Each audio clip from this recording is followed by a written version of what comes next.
여러분 안녕하세요. 이번 심층 해설에 오신 걸 환영합니다.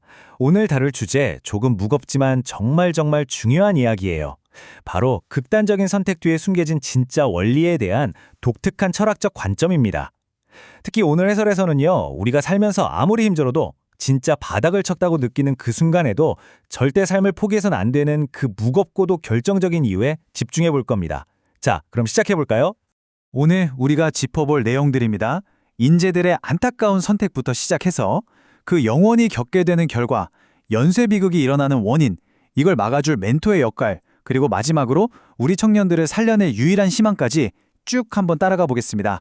첫 번째 파트, 인재들의 안타까운 선택입니다. 원자료를 보면 아주 직설적인 뼈 때리는 표현이 하나 나옵니다. 스스로 삶을 놓아버리는 사람들을 향해서 미련하다고까지 해요. 근데 이게 막 비난하려고 그러는 게 아니거든요. 오히려 그 반대예요. 사실 이분들은 하늘이 세상에 중요한 일을 하라고 보낸 엄청난 인재들인데 본인들의 그 엄청난 가치랑 잠재력을 스스로 깨닫지 못하고 생을 던져버리니까 그게 너무 안타까워서 나오는 쓴소리인 거죠. 내가 얼마나 대단한 사람인지도 모르고 포기한다는 거 정말 너무 속상한 일이잖아요. 강연 내용을 보면요, 이 사람들은 원래 진짜 큰 뜻을 품고 세상을 확 빛내야 할 사람들이에요. 근데 살다 보면 턱 하고 거대한 현실의 벽에 부딪힐 때가 있잖아요. 그때 앞으로 나아갈 미래가, 그 길이 전혀 안 보이면 치명적인 방황이 시작되는 겁니다. 사방이 꽉 막혔다는 그 무서운 착각이 결국 돌이킬 수 없는 비극으로 이어진다는 거죠. 이어서 두 번째, 영혼이 겪게 되는 끔찍한 결과에 대해 살펴보죠. 여기서 원자료는요, 영적인 관점에서 우리가 왜 절대, never, 삶을 포기하면 안 되는지 아주 결정적인 이유를 던집니다. 보통 우리가 자연스럽게 죽음을 맞이하면 영혼이 천당이든 지옥이든 다음 차원으로 싹 넘어간다고 하잖아요. 근데 스스로 생을 마감한 경우는 완전히 다릅니다. 천당도 못 가고, 아니 심지어 지옥조차도 못 가요. 자기가 생을 마감한 딱 그 자리에 완전히 갇혀버리는 겁니다. 어디로 가지도 못하고 끝없이 헤매는 이 정지된 상태, 이거야말로 지옥보다 100배, 1000배는 더 끔찍한 고통이라고 엄청나게 경고하고 있어요. 그러니까 그냥 물리적으로 숨을 딱 끊는다고 마음속에 있던 그 지옥이 끝나는 게 절대 아니라는 겁니다. 막 내가 도대체 어디로 가야 하나 갈피를 못 잡는 그 극심한 혼란 속에서 목숨을 끊었잖아요. 그러면 영혼도 짝 그 고통스럽고 멘붕인 상태 그대로 확 굳어버린다는 거예요.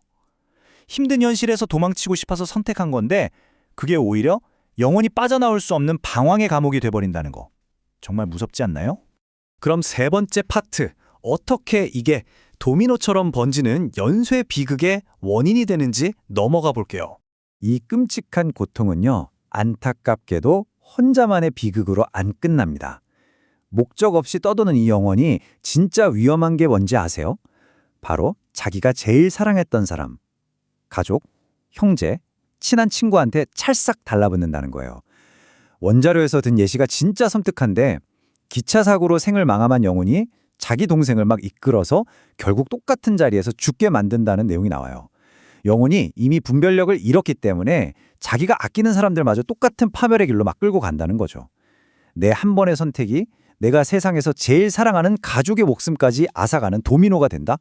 와, 이거야말로 우리가 이 악물고 버텨야 하는, 절대 생을 포기해선 안 되는 또 다른 결정적 이유인 거죠. 그래서 우리 주변에서 이런 일들이 일어날 때 절대 아유, 남일이다 하고 넘기면 안 되는 거예요. 한 사람의 비극은 그저 1로 끝나는 게 아니라 이게 기하급수적으로 2배, 4배, 8배 확 불어날 수 있는 무시무시한 환경이 세팅됐다는 엄청난 경고 신호거든요. 강연자는 이 상황을 풀 수 있는 영적인 해결책도 제시합니다. 남은 사람들이 그냥 슬퍼하고만 있을 게 아니라요, 이 떠도는 영혼들의 존재를 확실히 인식하고 그들이 뭘 잘못 생각했는지 바르게 이해시켜야 한다는 거예요. 그 영혼들이 내가 진짜 큰 실수를 했구나 깨닫고 다시 공부해서 더 나은 조건으로 다음 생을 준비할 수 있게 도와줘야 한다는 거죠. 남은 우리가 해줘야 할 역할이 생각보다 엄청 큽니다. 네 번째 내용입니다.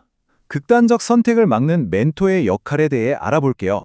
자료에 보면 기압이 차가라는 되게 독특한 표현이 나와요. 이게 무슨 말이냐면 사람이 심리적인 압박감을 받다 완전 한계치를 뚫고 나가버린 상태예요.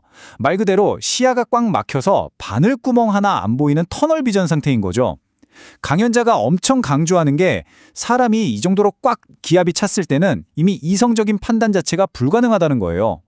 그러니까 이때는 뭐 말로 타일러서 될 게 아니라 진짜 물리적인 방법을 다 동원해서라도 당장 생명을 던지려는 그 행동 자체를 무조건 막아야 한다고 강하게 경고합니다.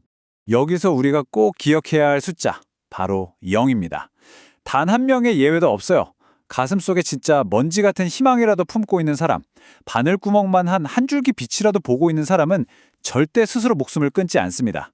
이 비극적인 선택은요, 내 인생의 희망이 완벽하게 단 1%도 안 남았다고, 100% 사라졌다고 느낄 때만 벌어지는 일이라는 겁니다. 사람이 이렇게 극한의 상황까지 가기 전에는 무조건 주변에 구조 신호를 보낸다고 해요. 일종의 전조 증상, 냄새를 풍긴다는 거죠. 이때 제일 절실한 게 뭘까요? 그냥 힘내 같은 뻔한 위로나 똑똑한 지식이 아니라 그 꽉 막힌 시야를 탁 틔워줄 진짜 멘토입니다.